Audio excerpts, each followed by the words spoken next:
بسم الله الرحمن الرحیم. باب الانجاس و تطهیرها. دا باب دے په بیان د نجاستو کی او به داغي په پاکوالی کی نجاست به څنګه پاکو. نو مولوی صاحب لاندې لیکلي څلور مباحث وکړو. یو وصف شرعي چې کوم شی نجس شي د پاکوالی به څه طریقې، او دویم نمبر د پنځو مطهراتو بیان وکړو. پنځه شی نه دی هغه پاکوالی راولي، موږ به زیته وي ان شاء الله ښه. او به دریم نمبر اقسام د نجاست براته بیانې، څومره پکې عفو دی څومره نه دی.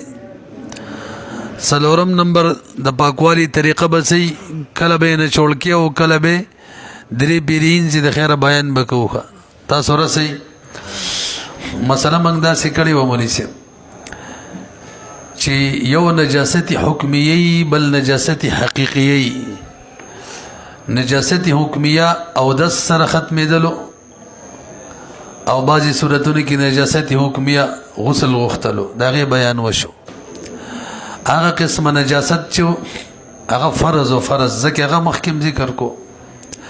او دلته کوم نجاست ختمول دی دا د حقیقیه نجاست خبره ده. په بدن په کپڑا وینه لګېدلې مثلا پاکې به، نو دا حدیث نه ثابته ده.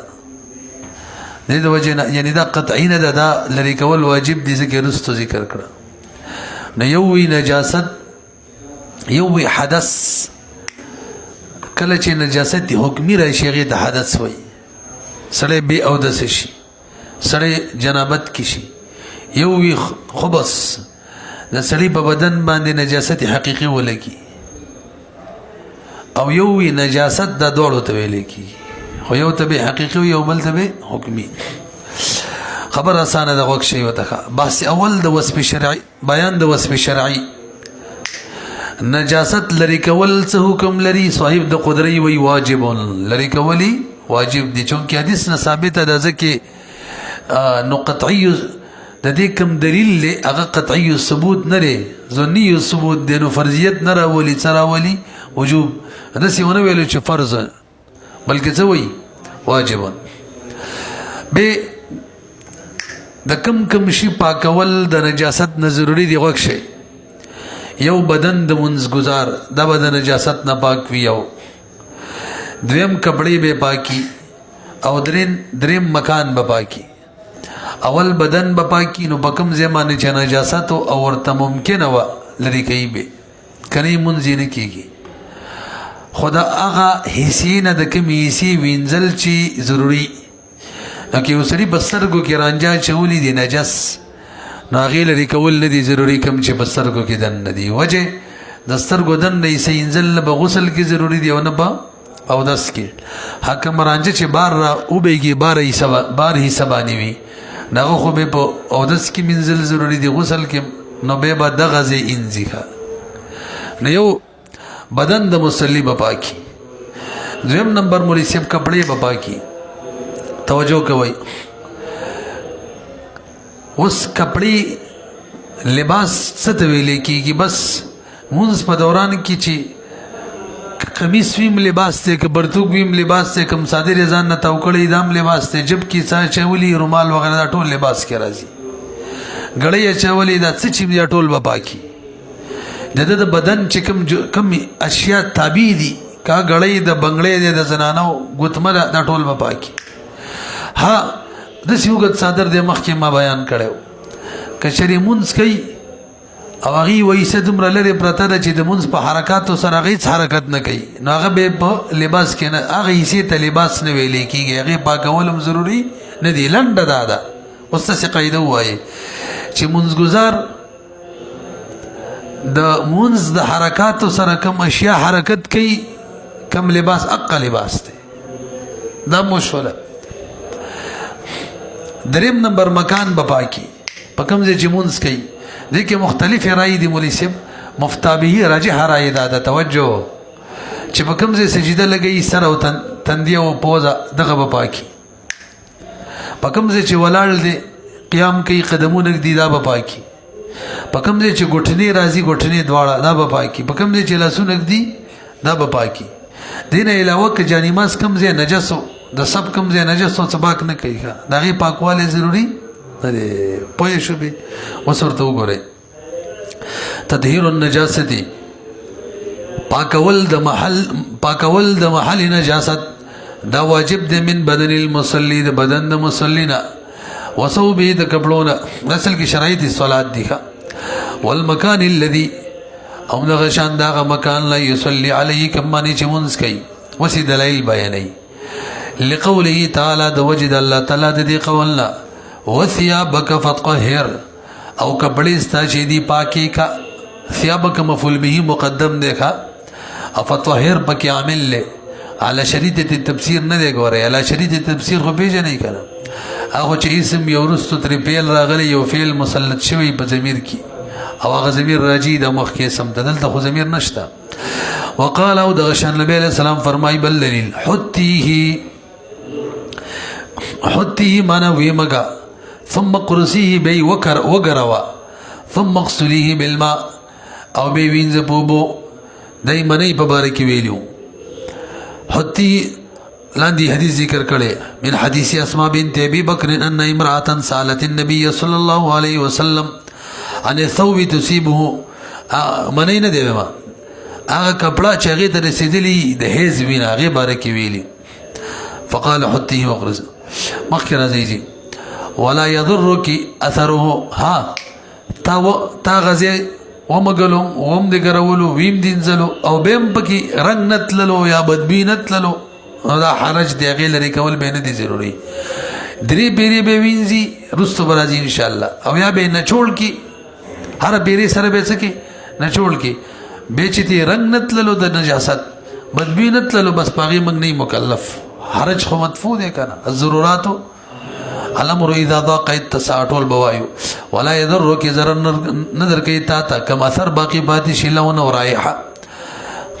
الکه دا خبره خو صرف د کپړو شو لکنه نتا خو د بدن او د مکان خبره وکړه لداغي سره بچکه وای جی وای دغه د کپړو طهارت توجه دا ثابت شلو په عبارت النص سره عبارت النص په جنې هغه حکم ته ویل کیږي چې نظم د نص نه ثابت یو نظم الله چلولې شوم بي ما ثبت بالنظم النصم وثيق الكلام له نو وی دا کپړې دا بدن او مکان د دې طهارت د دلالت النص ثابت دی دلالت النص خو پیژنې هغه حکم ته ویل کیږي چې د معنی نص نه ثابت وی لغتا لا استنباطا بالرأي ویل دي کنه اوف موایا نو اوف چې من دی نو ضرب او شتم به طریقه ولا منی وګوره نو قیاس نه کوخه و اذا وجب التدهير کله چې واجب شلو تدهير په کپړه کې نو واجب شلو په بدن او مکان کې وجه لأن الاستعمال في حالة الصلاة يشمل الكل استعمال په حالت د منځ کې درې وړو ته شامل دی چې د کپړو پاکواله او منځ کپړو تم شاملو کپړې منځ کې استعمالې دي نو د بدن او د مکان به میزه کومس کې دغه استعمالي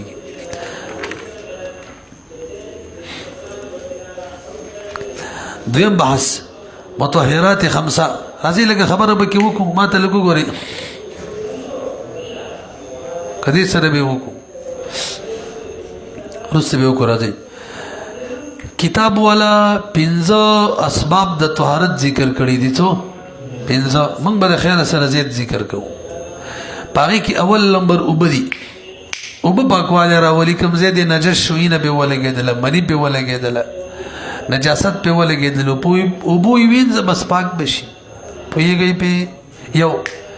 راځي بل څه وایو خو باغې ته ورور سو به وایو د شنه شی به ورور سو به وایو وګورئ ويجوز تطهير جائز دی پاکواله د نجاست په وبو سره یو شو دویم بر وګورئ هر هغه شی چې هغه وبني خو مایع او پاک وي مایع معنا کتب نجاست وینځي نجاست لري کوي کته نه چولکې نو نه چولکیږي لکه پټرول شو لکه د ګلابو بشوي لکه د ماء الورد سرکش ولا لنډه دار چې دا څومره اشیاء دي کنه چې هغه نجاست لري کوي یو او دویم چې ته نه چولکې چې نه چولکیږي هم دې سره ته تیل بار شو باغی کار نه کیږي مایع عادي خو که تیل باندې یو ځای انځي کنه نو تیل نه جوړ کیږي غوړی نه جوړ کیږي شوده نه جوړ کیږي هغه نورمال ته وردن نه کیږي پوهیږئ نو شوده غوړی تیل دا مایع عادي دا نجاست نه لري کوي نو مولوی صاحب یو نجاست حکمیه او د حدث بیودسی لري کول او جنابت لري کول غسل کول هغه صرف په مای مطلق کېدل بیان تر شوی کنه په مای مقید نه کېدل او دویم نجاست حقیقیه ده دا موافق القياس ده بس دا نجاست لري کول لیک هغه په ابو لري کو په بل مای شي لري کی خو چې لري کوي ګوره وای واوره ولکل ماین وبكل ماین او بارغه مای شي باندې چې ګوره خپل خو پاک وي د نه شي په میتیزو یینځي او یو ټکی چې خپل پاک وي دا یو قید دویم يمكن ازالتها به چې ممکن وي ازاله دغه نجاست په دغه مای شي مثال لکه سرکدا کل خل وما الورد بل مثال لکه د ګلاب وبدي لاندې لیکلي دغه شان پټرول دی دغه شان سپیرټ دی ښا دغه شان نور کم کیمیکل زمنګ په زمانه کې چې نجاستونه لري کوي ونحو ذلك قید بل ولګوا مما اذا عسر ان عسر دا شی یادو چې ته نه چولکې نو نه چول کېدل سره شی د خپل موزي او ځان سره نجاست مباسي او تیل خو خپل نه وزي کنه چولکې شو د نه وزي وړي نه وزي نجاست به مباسي تاسو پوه شئ نو دویم شي کې برو ګوري دویم مطهر هغه هر هغه مایع شی دی چې بس پاک ویو او نجاست ازاله په ممکنه ای دوا یعنی چې نه چولکې نه چولکېږي کدا ور سزان له حساب کې درې بشي دا اصل کې د امام سے برای دا د شیخین رای دا عمده مفتابهم دا امام محمد رحم الله امام ظفر امام شافعی رحم الله فرمایي ټول برګوري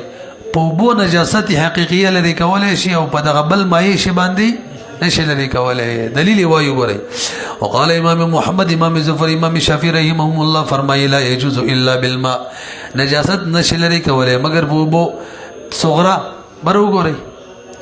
وې دا نور اشیاء چې دي کنه تاسو کومه د لګبر وګورئ کنه نو بس سبق وزر کیږي یار په یو پیر خبر باندې سړی پويږي کنه دغه مایع شي چې کله ته په نجس زی انځي نجس سره نجس کپڑا ده مثلا نجس کپڑے سره څنګه ملاقات شي میلاو شي دغه مایع شي د خپل نجس شي د خپل مثلا د اسما کپڑا ده دی معنی وینه ده نو مایع شي چې دا څنګه د دې کپڑے سره میلاو شو نجس زی سره نغازي هغه وب مایع شي د خپل نجس او یو شی چې د خپل نجس وی هغه نجاست لري کولای شي هغه د زوال نجاست فایده ور کولای شي لکه من قوله کې قید لګولې شي مایعين طاهرين چې پاک وي دا خو نجس شي پوه نه شي څه وي لانه صغرا لانه يتنجس دغه مایع پاک شي دا خو نجس جوړيږي به اول الملاقات څنګه چې اول ملاقات د نجاست سره وشي کبرا او نجس شي چې لا يفيد الطهارت خو طهارت فایده نه ور کوي لہذا دایم نه ور کوي اعتراض په وکاله کا نبی خو بچی دي خالص یوب هغه چې کله نجاست سره ولګي هغه وبم د خپل نجس شولې نبی دې پکار د چغه هم فایده د ازاله د نجاست ورنه کی د طهارت ورنه کی تاسو وای چې وبو باندې کار کیږي کنه په سوال بوې نه شوي جواب وبو کی ضرورت دی نجاست د پاک د لری کول خو بل طریقه نشته نو وبو کی او ضرورت تقدر بقدرها وبو کار کیږي بل ځته منوز یو اشتم ادم ویل دا پوهیږي په وګورئ كمان الا ان هذا القياس للطريقه دا پرې خودل شنو فلمای بوبو کې لضرورت د وجنا د ضرورت چې څومره مادي دي ماته استویلې دي ښه اب کې لګي وله ما دا غو دلیل دار او به بر به لګي وثابت للضرورت لا يتعدى موضع الضروره دا نه اخوا کیږي تجاوز نه کوي د ضرورت د زینا او بون اله بل ځته نشي هم حکم متعدی کوله ولهما برغوري شیخین دلیل دا مایع شی قیاس ته پوبو تقشانی جوړ کړي مایع شی قیاس ته وبو علت مشترکه دا چې وبو هم نجاست د بیخه ختمي نجاست چې بوبو وینځي نو نجاست شي ختم شي مایع شی ختمي حکم وبو طهارت را وستلو نو مایع شی مراولي ونه رسېدلې. نو تاسو داسې وایي یاره چې د کوم علت په وجه باندې اوبو نجاست لرې کولو طهارت یې راوستلو د دغه علت په وجه مایش هم راولي که نه نو هغه هم نجاست لرې کوي نو څنګه یې نه ماني ونه رسېدلې. لاندې قاعده هم لیکلې ده الاشتراک فی العلة یوجب الاشتراک فی المعلول. کله چې علت کې اشتراک وي نو بیا په حکم کې هم څه وي اشتراک وي. معلول معنی حکم کې نو چې کله د اوبو او د مایع شي په علت کې اشتراک دی چې هغه نجاست لري کول دي نو په معلول کې حکم کې به اشتراک وي چې هغه طهارت پیدا کول دي. پوهېږئ به وګورئ ولو ما ان المائع مایع شی چې دی قالعا دا لري کوونکی دی د نجاست واوره پسې والطهوریة دا پاکی را وستل لخو به علت القلع علت هم دار چې بس نجاست لري کی نو مایع شی کوي کنه والازاله او ازاله د نجاست علت طهوریت چې دی د په علت د قلع او په ازاله سره دی یعنی دا په دې علت دی چې نجاست قلع لري کوي والازاله زایل کوي علت اصل کې دغه دی هغه بدواړو کی والنجاسه للمجاوره فاذا انتهت. اوس دا غو د دلیل له جواب کوي هغه څه ویلو مایع شی چې کله نجاست سره ولګي نو هغه مایع شی د خپل څه شي نجس شي نجس شي فایده د ازاله د نجس نه ور کوي دا ویلو کنه موږ وي منو مونږه چې دا نجس شی کله د مایع شی کله د نجاست سره ولګیدلو ټیک شو نجس شو کنه راسي په خدل ته نجاست حقيقي دی وراخه او نجاست حقيقي کې د محل نجاست لري کول سره محل پاکيږي دغه مایع شی کته بار بار واړو کنه بار نو هغه محل نجاست لري شي چې لري شي محل خپل پاک شو ټیک ده چې څنګه ور سره ملاو شو نجس شو خو چې بار بار ملاو شو هغه نجاست محل نه لري کو پس محل پاک شو کنه وای نجاست د مجاورت د وجنی چې ور سره ملاقات شي گاونډي شي مطلب ولګي نو فایده انتهت اجزاء النجس دا د مسله کله چې انتها ته ورسي ختم شي نجاست اجزاء يبقى طاهرا دغه محل باقی پاتې شي پاک خپل پاک شو. تاسو رسي وجواب الكتاب لا يفرق بين الثوب والبدن. وستا مسله چې دا کنه دا د کپړې دا کنه د بدن هم ده نو چا ویلي دا صرف د کپړې ده ښه مایع شی کپڑا پاکی بدن نه پاکی بدن به بوبوینځي دغه ده کنه خو صحیح دا ده چې مفتابه رائے دا ده چې دواړه پاکی بدن هم پاکی او کپڑا هم پاکی. جواب د کتاب چې د قدري مولا مطلق دی لا يفرق بين الثوب والبدن فرق نه کوي په مابین د ثوب او د بدن کې. وهذا قول ابي حنيفه رحمه الله دا امام صاحب قول له دا مفتابهم دیکھا واحد الروایتین ابي يوسف رحمه الله نوم روایت دی وانه او د امام ابي يوسف رحمه الله نه یو روایت دار چې انه فرق بينهما د بدن او کپړو منځ کې فرق کړي څنګه فلم يجوز في البدن بدن کې نجایز کی بغیر الماء وبون علاوه بل شي او کپړو کې غم جایز کی خو ما ویل مفتابی راي دار چې دواړه بدنم پاکيږي ور سره هر مایي سره او کپړې هم پیږي به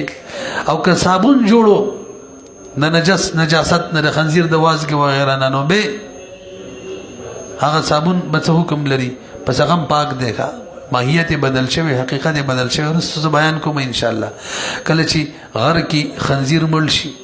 خر مړ شي او ما د مالګه بغیر کې او مالګه شي نو کومه یې د خر او د خنزیر د مالګه شوی هغه مالګه د پاکه ده ماهیت بدلیدل سره شي صحیح پاکیږي نه د خنزیر واز کا یا نور څه نجاست ماهیت بدل شو صابون ته جوړ شو بس پاک دی. د دوايانو کې الکحل خلق وي پټرول کیمی موږ وایي جایز ده حضرت لیکلي فقه البيوع کې ولی ماهیت بدل شوی د سره شي پاکیږي رس بیان کوه دا هو شو دو خجیدا یو حساب کوه تدوړې څه حساب کړ یو دویم مطهر ثانی دلک دی دلک څه ته ویل کېږي بر وګورئ مغل څه حاصل ادا دی سپلای دا پیزار موزه دا هغه ته د نجاست ولګېدل توجه چې هغه جسم لرلو جسم مطلب ډک بول وته ولګېدل وینه وته ولګېدل منی وته ولګېدل شخوان وته ولګېدل توجه او به تا مزل وکړو راوکو دا سپلای دا پیزار دا موزه د زمکه سره بار بار اومګل شو او هغه نجاست هم دې سره زایل شو نو بس پاک شو لکه مونږ پکې بکې کولای شي پوه شولې پی یو دوه قید لګولې دي ښا یو قید دا دی چې دا پیزار دا موزه سرمنی والی مضبوطی ښه چې دننه پکې نجاست نه ورنوځي. دویم قید پکې دا دی چې داسې نجاست وي چې هغه جسم لري ښه څه لري. علامه شمی د جرم والا نجاست تعریف کړی دی کل ما یورا بعد الجفاف. هلکه نجاست په دوه قسمه یو هغه چې جسم لري یو هغه چې جسم نه لري. نه کوم چې جسم لري د هغې تعریف دا دی چې وچ شي مخکاري او چې جسم نه لري هغې ته وایي چې وچ شي نه ښکاري لکه بول تش بول نه رسېږي یا نجس یې اوبه دې په کپړو ولګېدلې چې وچې شولې پاکي ښکاري مې هغه غیر جرم والی دی هغه نه یادوي. وګورئ جي واذا اصاب الخف کله چې ورسېږي موزې ته نجاست اول قید موزه الجلد الصلب مضبوط شي دې سره اعتراض رالی د کپړې نه که کپړې ته ولګېږي نجاست اگر چې جرم والی ابه انځي ګورې ویږي که نه ازمکې مګلو سره پاکېږي نه ځکه هلته به دې کپړې به د تارونو به دې سرو کې نجاست نه وځي هغه د ځمکې پاکولو سره تې نه ځمکې مګلو سره تې لرې کېږي نه. وګورئ دویم لها جرمون داسې نجاست وي چې جسم خو لري که نه چې وچ شي چې ښکاري کروثې لکه شخوان والعذره او دغه شان لکه د انسانانو ډک بول والدم وینا والمني مني فجفت دریم شرط ورسره وملګوه. څو شرایط شو؟ اول څه چې داسې شی چې مضبوط وي لکه څرمن. دویم دا چې نجاست داسې چې جرم لري او دریم دا چې وچم شي ګوره فجفت فدلکه بالارض جازه نه کوي مګي ځمکې سره بس جایز ده معنا پاکیږي مونځ پې کولی شي. تاسو لږ بر وګورئ دا کومه مسله مونږ وکړله که نه دا استحسانا ده او دا د شیخین اورای ده او دا مفتابهي ده. امام محمد رحم الله فرمایي ځمکې مګلو سره نه پاکیږي انځي به ها یو صورت کې هغه مني که مني ور سره ولګي مني او ځمکې سره هغه ومګي راومګي که نه ویګره یو بل پسې ومګي نو پاکیږي مني کې خالي وایي منمه نورو کې نه منمه. امام محمد رحم الله بالکل د قیاس موافق ده ځکه قیاس دا دی چې وینځه نه دلته خو وینځلې نه دي که نه څنګه پاکې رسئ به خو د شیخین اورای دا بنا د بچا باندې په استحسان باندې ما تاسو سره استحسان اقسام ویلیو کنه څلور دلیل تعریف د استحسان خو بیات وی هغه دلیل ته وی چې د قیاس جلی مخالف وي. ابه د دې څو اقسام څلور یو پکې استحسان بلا سر هغه دا دی حدیث پکې موجود دی یعنی د قیاس مخالفت کی قرآن آیات یا حدیث راشي لکه دلته حدیث ته وګورئ. وقال امام محمد فرمایلا يجوز والقياس الا في المني خاصه ها مني کې غم مني را وشي وجد دغه دلیل لري لان المتداخل في الخف لا يزيله الجفاف. کم نجاست چې په موزه کې وردن نشو نه وچوالي سره ختميږي او نظم کې مګلو سره ختميږي نه څنګه چې پاک شو لان المتداخل ذکر نجاست چې داخل شوی په خوف کې لا يزيله نزايل کوي جفاف وچواله ودل کو دغه شان زمکه سره مګل بخلاف المني مني کې غوي زمانه ما علامانس کو روزه کوي کې حدیث تیرا بشي ان شاء الله ذکر کوي. ولو ما دا شیخین دلیل قول د نبی عليه الصلاه والسلام به استحسان بلا اثر ده فان كان به ما اذن کشری دغه پیزارو سره موضوع سره اذا ولګي دا معنا هغه شی چې منګه بدګړو لکه ډک بول فليمسحهما بالارض زمکه بس دواړو مګه فإن الارض له ما طهور زکه زمکه دې دواړو د پاره پیزارو د پاره څه ده پاکون کې را پاکي پوه شولې په دا خو نقلي دلیل شو عقلي دلیل واوره او دا د شرط اول فیدم د من شرط اول څه لګولې چې سرمن به داسې شی به چې مضبوط به ټوس شی به چې هغه کې نجاست دن نوزي نه دغه د بار دغه فیدم بیانې ولئن الجلد لصلابته لا يتداخله اجزاء النجاسه الا قليل. تاسو وګورئ دا سرمن د خپل سختوالي په وجه توجه نجاست په دې کې دن نه نوزي او کوم چې نوزي لګي یو به چې کوم نجاست مجسم وي جسم والی اچي وچ شي کنه څه شي نو کوم نجاست چې دن نه وته غمزان سره جذب کیواري کی به چې دی غلری کو زمکه مګلو سره دی غ مجسم شلری کو نو غ دن شیخ غیزان سره بار کړي هم سره څه شو درې شو به وی ما څه ویل دا چرمن د خپل سختوالي په وجه دن نجاست ځان ته نه پریدي او کلال شیم څي کم وی به چې کله دا نجاست وچ شي دا د جسم والا مجسم نجاست نو هغه دننه کوم تللی هم را جذب کی ځکه هر شی چې وچیږي ځان سره نایل را جذب کوي که ستاسو ذهن کې کوي که نه هغه هم را جذب کی بیا چې تا ځمکې سره ومږلو دا مجسم شی لرې شو بس پاک شو محل پاک پاتې شو وګورئ ولأن الجلد لصلابته د خپل مضبوطوالي ټوسوالي په وجه لا يتداخله اجزاء النجاست ورته نه داخليږي مگر لګي ثم يجتذبه الجرم او به جذب کی جرم اذا جب پچوچی لاندې د مجمع الانهر په حواله باندې د جرم تعریف به لیکل الفاصل بین ما لا جرم له وبين ما له جرم هو ان كل ما يرى بعد الجفاف دا خبرم کړي وکنه چخکاری پس د وچوالینا على ظاهر الخف كالعذرة والروس والدم ونحو فهو ذو جرم بي وما لا يرى بعد الجفاف ليس بذي جرم مجمع الانهر لشيخ الاسلام متوغوريك متقي عثماني سے نے یادو منا بل شیخ الاسلام بایر زاده کم ته ورسېدلو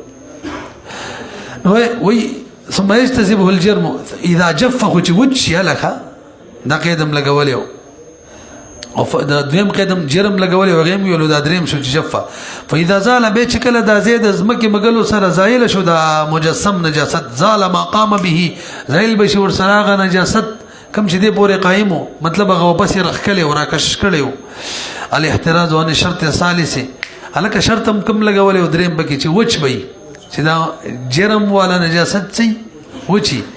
نو وی وفي الرد بلا يجوز حتى يغسله لون نجاست اگر چې د جرم والی مطلب ډک بول کلا لا لوند وینا کلا لمدی نغشن بس ورزا لا يجوز حتى يغسله دي کې تمون نشي کوله ترڅو چې دغه پیزار انځلي نه د نجاست ختم کړي نه وي وجه دار کدا د زمکه بس یو مګي اخو نورم زین نجس کوي زمکه سره سره به د موزبم درله دغه پیزار بهم د نورم نجس کوي خوريږي دا سیده کنه دا حقیقت دی چې وچی بس مګم سراکا که بس ختم او کلون دي نورم ځان سزي نجس کی لأن المسح بالأرض لا يكثر وزيتي ولا يطهر باكينا ونبي يوسف رحمه الله على كلمة امام يوسف رحمه الله ني ورای نقل وجب دا چې دقه مفتا بهم دا وسې کوم بیانو هغه دا اذا مسحه بالأرض حتى لا يبقى اثر النجاسه چې لون نجاست بار بار زمکه بسیتو مګي پیزار باندې نجاست لګیدل دي د جرم والده بار بار زمکه بسراخ کل شو حتی چې اثر باقی پاتې نشو بس پاک شو بغیر د ایزلو پاک شو همدا مفتا به رای د مشامي وي په یګي دلته فتح القدير په حواله لیکلي ونبي يوسف رحمه الله انه اذا مسحه بالارض کله چې مسکی دغه پیزار بزمکه باندې حتی لم يبقى اثر النجاسه تر دې چې باقی پاتې نشي اثر د نجاست نو بس پاک شوخه هم بده فتوا د لاندې لیکلي دي فتح القدير کې وجه څه ولې به فتوا د اليوم البلوى ځکه دې ته حاجت دي حاجت عام دي خلق پکې مبتلا دي کا واطلاق ما يروى او بل دلیل دار حدیث موږ ویلو کنه فإن كان بهما اذن فليمسحهما بالارض حدیث موږ ویلو کنه هغه دا ویلي چې نجاست لون وی او چوي دی ویلی کنه نو لاطلاق و اطلاق ما يروى مطلق ذکر واغه حدیث کوم روایت کوم روایت شوی دی او المطلق يجري على اطلاق او ترجیح التزامی بیان علیه مشایخنا زموږ د مشایخ را امدادا کلون ذی جرم نجاست وی او بار بار اسمه کې مسیو مګم پیزار پاکیږي پوه شوی پی الاحتراز عن الشرط الثاني دویم شرط پکې څو چې جسمدار بويخه نو سوورا فإن اصابه بول اوس کچري پیزارو ته بول ولګیدل دا خو کوم شي نخ کاری دا غیر دي جرم دی نه دا وې انځي پس مکه رخکلو سره پاکيږي نه فإن اصابه بول فيبس وجهي لم يجوز نو جائز نه دا چې پاک دي حتی يغسله تر دې شي وینځي وکذا كل ما دا حکم سره د بول نه دی دا د هر غنه جسد دی لا جرم له چې دا غي جرم نوي لکه شراب رواله لأن اجزاء تتشرب في وجدادا نکم نجاست چې جرم نه کنه جسم نه نو هغه په دې پیزار کې وردن نشي ګویا پیزاري وس کی هغه و چې د سره یزمکه مګلو سره رابار کیږي نه لأن الاجزاء نجاست تتشرب فيه دا وسکل شي بدغه ورداخل شي به بدغه موزه کې یا پیزار کې ولا جاذبه او څوک شتنه جذب کون کې یجذبها چغه واپس را کش کی رکال تمخ کی صورت کې میلیو کم نجاست لون داخل شوی نو دغه مجسم شي ځان ته واپس را کش کو څه خوشتم نه وقیلا دا به د امام یوسف رحم الله قول قیل سر ذکر کړی او به مجیبه دار چې دا به مفتا به دی او بسې چې وایو څه ما يتصل به من الرمل جرم له لک بر وګوره بول دي کنه یعنی د کوم نجاست چې جسم نه هغه پیزار سره ولګېدلو او به پیزار پورې خاور مونږه کتلقه نجاست زی پورې شګه پورې ونه ختلی او به دغه شانو او به دي زمکه به سراخ کلري د کلو بس پاک شو او دا مفتابي راي ده وجه دا دا کوم شګه ونه ختله بولو بس شرابو بس کما خاور ونه ختله خدغه جرم شو کنه دغه جسم شو کنه هغه ځان سره رجسم کوي بس پاکي ور سره وقيل چاويلي ما هغه شی يتصل به کوم چې متصل شي دي بولو سره من الرمل لك شګه وغيرها نو جرم له دا دغه جرم جوړيږي نو بس پاکي کلري شي والصوب لا يجزئ فيه الا الغسل وان يبس دا خبره د اکبر وګورئ منګه د سرمنه خبره کړې و د پیزارو د موضوع کړې و نو کچري کپړی ته نجاست ولګيږي کسي جرم نجاست او غیر زي جرم به نه به پاکيږي نه تر څو چې دین ځلې نه وجه دای کپړو کې هو منس کی خالی زینې تارونه کې کنه هغه د نجاست د نشوي کې وجشي یا ازمه کې بچرا کېږي نو هغه نجاست را بار کېږي نه وګورئ وصب لا يجزئ نه کافي کېږي بکی فيه بکپړه کې الا الغسل مگر وینزل وان يبي ساګر کوچوي وجه لئن صوب کپړه چې دا تخلق له د وجه د خلالونو د دینه اذا داخله كثير من اجزاء النجاسه داخلي کې بدی کپړو کې ډیر د اجزاء د نجاست نه فلا يخرجها الا الغسل نشر استلم مگر څو کې روباسي غسل المطهر الثالث الفرق لک برو ګورئ دریم مطهر چې فرق دی فرق معنا مګل یو ولبسي تاسو لګ متوجي شي کپڑا دا منی پسې ولګېدل منی او منی وچشولا نو به تا د څه وکړه دا کپڑا دی بل بسیو مګلا او هغه کلکواله د کپړې ختم شو او عامه کپړې بشان شولا نو بس پاکه شولا رسې بدی البته دې کې لقیدونه دي یو علامه شامی تحقیق دا دی دا صورت کې چې منی وچی کلم د منی انځ به دې کار نه کیږي دا هغه مګلو سره دغه غزرات نه لاندې نه غورځيږي دویم دا هغه صورت کې دی توجه چې کله استاد ذکر نه منی وتل چې ذکر سر پاک وخا اوس که چې تا تشبول کړی دی او به دې پلوټه استنجا کړي نو هغه ذکر سر د نورم نجس کړي دی دی وخت چې نجاست وزي منی وزي نزان سره هغه نجاست د بولم بار کوي او بول چې کبړو سره ولګي هغه په مګلو سره پاکيږي بهم کار نه کیږي نو یو دا چې وچی بل قید چې راس ذکر پاکي او لا چا بل قید لګولې دا د سړي د منی خبره ده د خزینه ده او چا بل قید لګولې دا صرف د کپړو خبره ده د بدن نه ده خو د اخیرو دوه کې خبرې کوخه چې مفتابی راي په کې دا چې هغه پاکيږي وګورئ ندریم مطهر چې فرق دی والمنی نجس منیم نجس ده نجس یجب واجب دی غسله وینزل د دې رطبا خدا کله او کوچی نو به فرق فاذا جف کوچی په کپڑا کې دی ولګو کې خیلمی اول قید چې وچی معلومیږي لنوالي کې نه دی دویم قید على ثوب نو اجزاء فيه الفرق وكافي کیږي بګي فرق مګل لقوله عليه السلام نبی علیہ السلام د دې قول د وجه نه چې حضرت عائشہ ته فرمایي فغسلیه وینزا ان کان رطبا چې لم دوی د منی وفرکیه او جیل نو ته وی مکا وی ګروا ان کان یابسن کوچوي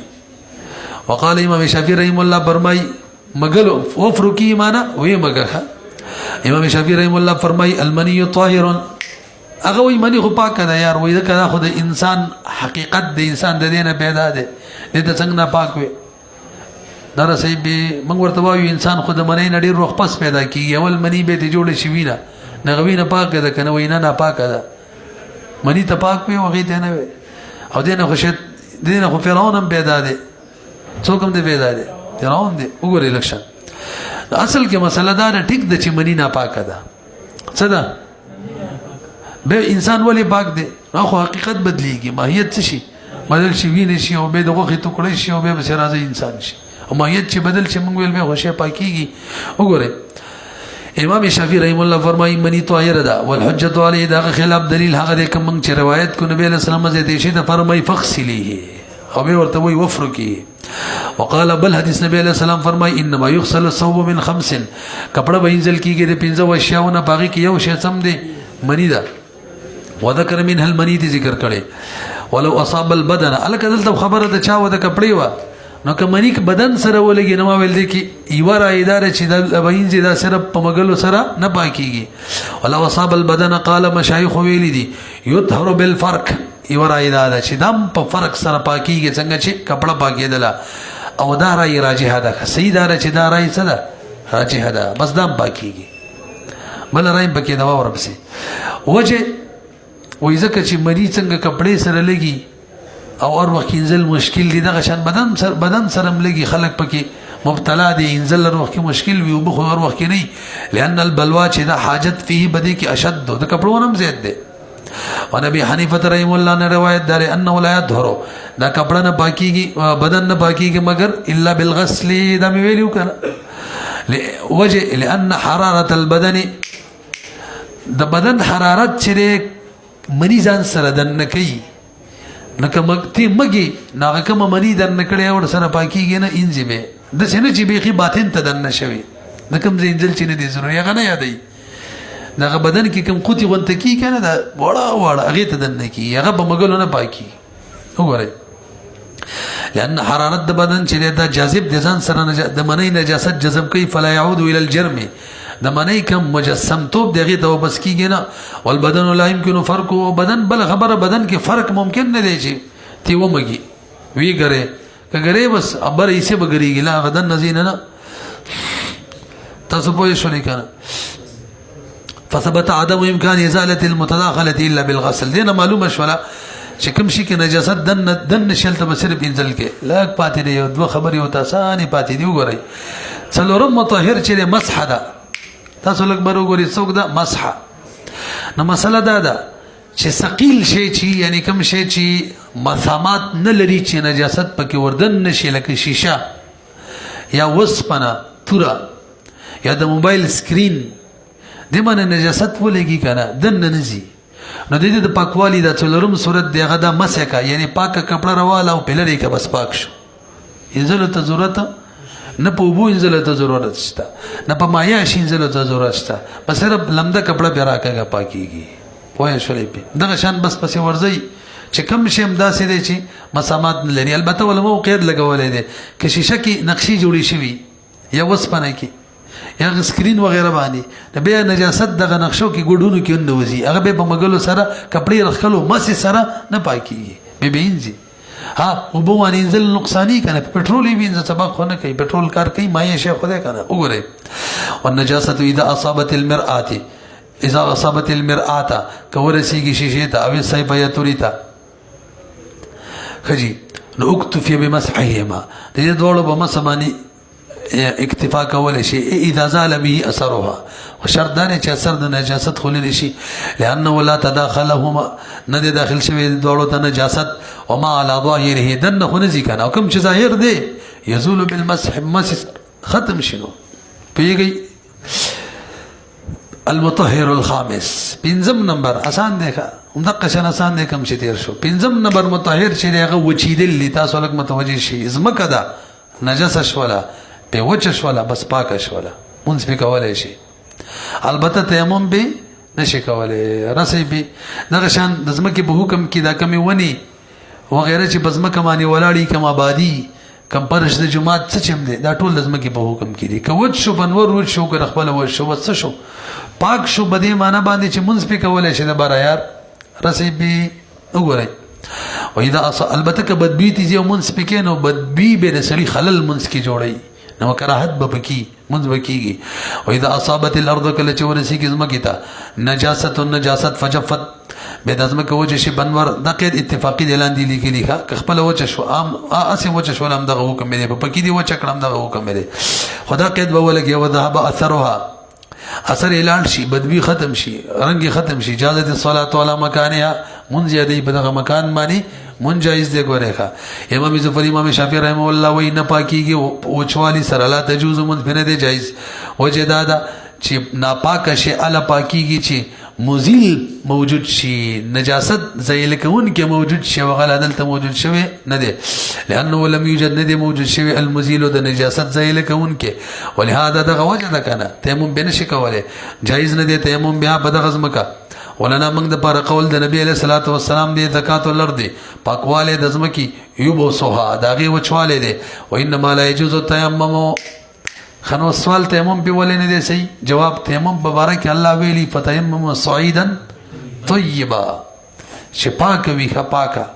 او د ځمکه خو پاک شوا د وچوالی په وجه خو د خبره واحد په وجه پاک شوا د چا په وجه اول تس پاکواله قطعی پکار دی ځکه د قران نه ثابت ده ال پاکواله کم پکار دی قطعی ځکه ال قران ویلی پاک دی او دلته خبر واحد وی پاک نه دا پاکواله ځونی دی نو دا پاکواله نه دی کافی پوه شوي کنه به ال پاکواله کم پکار دی قطعی او دلته پاکواله د حدیث نه رااله دا کم دی ځونی نه دا کافی کیږي نه ومنځ کې رسې مسله نشته و انما لا يجوز التيمم نه دی صحیح لأن طهارت الصعید چې ثابت شوی دی شرط بطور شرط چې پاک بوي بنص الكتاب سره ثابت دی یعنی د ځمکې پاکواله شرط دی او دا نص کتاب نه ثابت دی لپاره تیمم یادو مخه فلا تتعدى نن متعدی کیږي بما هغه پاکوالی ته چې ثابت شي د حدیث توجه نه چې هغه وچواله دغه ته متعدی کیږي نه تاسو پوه شئ ما ته لږ متوجه شي ما تاسو ویلو چې د پاکوالی د پاره آلات چې دي کنه اسباب د پاکوالی دا ډیر دي او دلته یو دلته څو ذکر شو پنځه زه تاسو ټول شمار ملوغه ورته کېدی اول وبدي وبو سره پاکوالی راځي دا خو بیان شو دیم هر مایع سیال شی دی پټرول وغیرہ بکرال او دریم نمبر خاور د خاورم پاکوالی راولي څنګه نجاست حکمیه لري کوي کنه چې وبني تیمم وکا او دستی وشو جنابت دی ختم شو د سکیږي کنه څو شو درې خجی څلورم نمبر د باغت دی څرمن د باغت ورکه څرمن پاکیږي مخکې تیر شوی وکنه څلور پنځم نمبر اوبه استل د کویا نه اوبه با صدام راته تیر شوی دی نو کویام پاک رسیم پاک کویا ډېر ټولي پاکي تیر شوی وکنه 200 بو کیو با سو څومره وبا سیا قصې شوی وي شپږم نمبر رګړنا مګل نو مونږ ویل چې سبلای بوري موزه بوري مجسم نجاست ولې گزمه کې بوري راکګه پاکيږي څو شو شپږ شو اوم نمبر ګرول هغه دا چې منی دا وچه دا کپڑے بوري نختی وی ګرو بس پاکيږي اتم نمبر مسح دا وسم ویلا مسح د ثقيل شي شیشه تورا سکرین دې سره پاکيږي ختم او نهم نمبر وچیدل لکه زمکه چې وچ شي لسم نمبر سوزول شخوان دي کنه وې سوزویره دي جوړ شي را پاکه ده او یو لسم نمبر چې حقیقت بدل شي لکه ما تاسو ته مثال ویلو خنزیر دی خر دی او د مالګه پکان کې مالګه شو بس پاک شو څو شو یو لس تقسیم هم دی تقسیم څنګه غنم دی باغی کې خو خلکو به دی غنم باندې د حیوانات ګرځول غوبل به کو اوس خو ترې شلې به غوبل به واغه کې کنه چا بلی دلی